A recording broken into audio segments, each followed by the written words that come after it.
À 14 ans, il participe à la création d'un système encore utilisé sur Internet. Quelques années plus tard, il affronte le gouvernement américain. Et à 26 ans, il est retrouvé pendu dans son appartement. Aaron Swartz, c'était pas quelqu'un de normal. Très jeune, il comprend Internet, d'une manière que très peu de gens comprennent. À seulement 14 ans, il participe à la création du RSS, un système qui permet de diffuser automatiquement du contenu. Et aujourd'hui encore, il est utilisé par des millions de sites.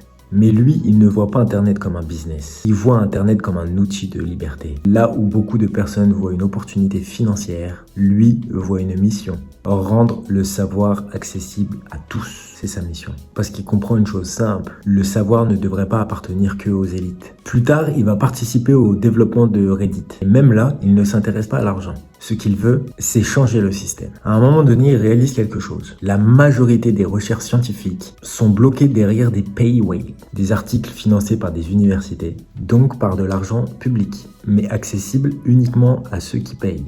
Et ça, pour lui, c'est une injustice. C'est là qu'il passe à l'action. Au MIT, excusez-moi pour l'intonation, mais c'est le Massachusetts Institute of Technology. C'est une des universités les plus prestigieuses au monde qui se trouve aux États-Unis. C'est en gros une école d'élite spécialisée dans la science, la technologie et l'innovation. Et c'est là-bas au MIT qu'il va installer un ordinateur qui cachera dans un placard. Son objectif est simple, de télécharger massivement des articles scientifiques. Et c'est pas pour les vendre. Ce n'est pas pour s'enrichir, mais pour les rendre accessibles gratuitement. Et c'est là que tout bascule. Le gouvernement américain intervient. Aaron Swartz est poursuivi et les charges contre lui sont énormes. Jusqu'à 35 ans de prison et 1 million de dollars d'amende. Pour beaucoup, la sanction est disproportionnée. Il est jugé comme un hacker qui est ultra dangereux alors que c'est juste une personne qui a voulu partager du savoir gratuitement. C'est tout.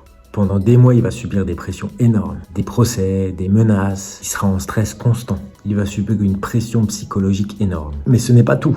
Aaron Swartz ne se battait pas uniquement pour l'accès au savoir gratuitement. Il critiquait également la surveillance de masse, la censure, le contrôle d'Internet, bien avant Edward Snowden. Il alertait déjà sur ces sujets. Et forcément, ça dérange. Il critiquait énormément la surveillance numérique. Il voyait en fait que les données des utilisateurs étaient de plus en plus collectées. Les gouvernements et les entreprises développaient des systèmes de suivi et que la vie privée était en train de disparaître petit à petit. Pour lui, ce n'était pas qu'un simple détail technique. C'était un changement de société. Une société où les gens sont surveillés en permanence sans toujours en être conscients. Il dénonçait la censure sur Internet, pas forcément la censure qui est visible ou brutale entre guillemets, mais une censure plus subtile.